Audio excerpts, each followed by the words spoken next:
Hey there, it's CJ Will and I'm cracking a pack today. I'm back with pack number 12 of my 1987 Donruss Wax Pack Mustard Rookie Card Chase. I've included the link to the video when I cracked the first pack. In the video I explain what I'm chasing. I also created my cool checklist to keep track of all the great rookie cards I could get. I've got my Mustard Rookie Chase cards and then my consolation cards. Last pack got my second Martin McGuire, so looking to pick up some more of these rookies. As I go through the pack, I'm going to talk about each player, maybe something funny about the photo, something interesting about the player, some memory I had of the player from the 1980s. At the end, I'll choose what I think was my favorite card, our best card out of the pack. So let's get to cracking this pack, and hopefully I'll be able to get one of the cool chase cards, or maybe one of the consolation cards. So let's get the pack open. I can see on the very back I've got a subset Donruss Diamond Kings, which is one of my favorite subsets. I got my puzzle card. Hopefully I'll have enough of the puzzle cards to make one complete puzzle to show off at the very end once I'm done with all of these loose packs. All right, first card out of the pack is Ernie Whitt. Whitt was a platoon player with the Blue Jays for a number of years, finished his career with the Braves, formed the left-handed side of the platoon with Buck Martinez for a number of years with the Blue Jays. Whitt had a little bit of power, pop around 10 to 18 home runs a year, but mainly had his at-bats limited because he batted lefty and wasn't a very good hitter off of left-handed pitching. Next card is Kevin Brown. So that is actually one of our chase cards. So I'll be able to mark that off at the end of the video. Very early card of Kevin Brown. He didn't really establish himself till about 90, 91. Bounced around between the minors and the majors from 86 to about 88, 89 with the Rangers. I think Kevin Brown should be in the Hall of Fame. He's kind of known as kind of a jerk player. And pulled some weird shenanigans, but he made a lot of money and he got over 200 wins in his career. So that's really cool to pick up a card of Kevin Brown. Next is Bob James. This card always kind of makes me laugh because for a number of years, Bob James had a really bad tooth. If you can see, one of his front teeth is yellow, probably had died at some point. And it's something I'll always remember in looking at Bob James. It's kind of interesting why he didn't do a lot of photos where it wasn't so much of a close-up. Okay, next up in the pack is Ed Whitson. Spent a number of years with the Padres, moved on to the Yankees. Had a decent career, was pretty much a 500 pitcher, maybe a little bit over 500. One of the memories I have of him is back in the 80s when he was traded to the Yankees. I think he went from, I can't remember if he went from the Giants to the Yankees or the Padres to the Yankees, but he had a knife thrown at him during a game, and he kind of had a rocky career with the Yankees. Wasn't as successful as he'd been, I believe, with the Giants previously and the Padres after, and was quickly shipped out of the Bronx Zoo. In fact, I think if we look at the back, he was traded from the Yankees to the Padres for Tim Stoddard. Oh, it was the Indians. He was Indians, Padres, Yankees, then back to the Padres. Sometimes the sequence of event for a lot of these pitchers is very interesting. Oh, another thing about Eddie Whitson was he was part of a huge brawl between the Braves and the Padres in 1984 or 85. I don't remember. Check it out on YouTube. Just put in Padres Yankees brawl. 1985, 1984. It's epic, and Whitson was right in the middle of it. Crazy.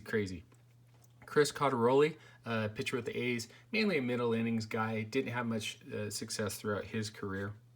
Lance Parrish, power hitting catcher, spent time with the Tigers. In fact, most of his career was with the Tigers. Then he went to the Phillies and finished off with the Angels.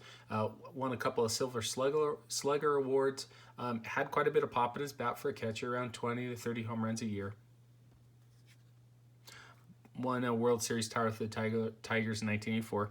Bob Kipper, pitcher for the Pirates, mainly started his career as a starting pitcher, and then for the vast majority of his career was a middle innings guy. His photo's kind of funny, like they caught him by surprise. Ron Davis was a closer for a number of teams early on in his career, Yankees and Twins, mainly was a setup guy after that. Had a relatively lengthy career. I can't remember his son's name. He had a son that played baseball. Ike Davis, I think, is his name. Okay, next up is Rick Mahler. Starting pitcher with the Braves for a number of years. Wasn't the most successful starter. The Braves had a decent run in 1982 to the playoffs, but for the most of the 80s, they were not a great team, even though they had Del Murphy. Starting pitching was their problem. Tim Raines, Hall of Famer. Early card of Tim Raines. He was a leadoff hitter with the Expos. Great on-base guy. Got a lot of hits. A lot of stolen bases until Vince Coleman came along. Tim Raines was pretty much the stolen bases leader in the National League. Then for a 5-year stretch, it was Vince Coleman. Raines later on went to the White Sox and the Yankees as part of his Hall of Fame career. Early on, he combined with another Hall of Famer, Andre Dawson, as part of the Expos outfield. Next up is Frank DiPino. Spent a number of years as a lefty specialist. Pitched for a number of teams, the Cubs, the Astros, the Cardinals. I can't remember all the teams they pitched for, but mainly was a lefty specialist. I think he had one great year. I don't think it was quite yet where he was like 9-0 or 8-0 or something like that, but it was pretty much a mediocre lefty specialist. Bill Baith is our next card, catcher with the A's. I do not remember anything about Bill Baith. I don't even know how many games he played in, what his career stats were. From the back of it, 86 was the first year that he was in the major leagues. In 39 games, he popped 5 home runs and had 11 ribbies, but strikeouts and low batting average probably doomed him. When every 5 times striking out is not going to keep you in the major leagues, unless it's today in the modern league where strikeouts don't matter as much. Early card of Danny Tartabull. Came up with the Mariners, but then was eventually traded on to the Royals, where he spent a number of years playing alongside Bo Jackson. Good slugger. Played with the Yankees as well. Oops, went a little too fast. John Gibbons, catcher with the Mets. He's a little bit more known for his managerial prowess. Spent 2 different stints with the Blue Jays as their manager, but didn't have an awful lot of success. And then the final card up in the pack is the Timing Kings, Jim Presley. Presley is part of the Mariners' 80s team of woe. He spent a number of years as their third baseman. I think he moved on to the Braves, I want to say, a little bit later on in his career. Maybe the Indians. I can't remember which team. The Diamond Kings is a great subset, one of my favorite subsets.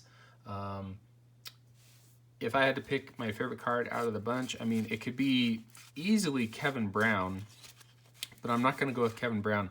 One of the things that I always found was very funny about a lot of the 80s was some of the photos that were captured on cards. This Bob Kipper card looks like he had been running laps out in the outfield prior to the game, and he had just come in ready to go into the dugout and get ready for the game, and the photographer said, "Hey, can I snap a photo?" And Kipper doesn't look all that enthused, like, "Yeah, I guess, go ahead." And so the 80s reminds me of an era of some really goofy yet funny cards. Okay, so before we finish the video, got a card that I can mark off. I'm going to be able to mark off Kevin Brown. So pretty cool to get him in this pack. Anyway, hope you enjoyed the video. If you did like it, please subscribe and share. Also share with me in the comments what your favorite card or what you thought was the best card in the pack. Until next time, when I'm back to crack the next yellow pack of 1987 Donruss goodness and my mustard rookie card chase.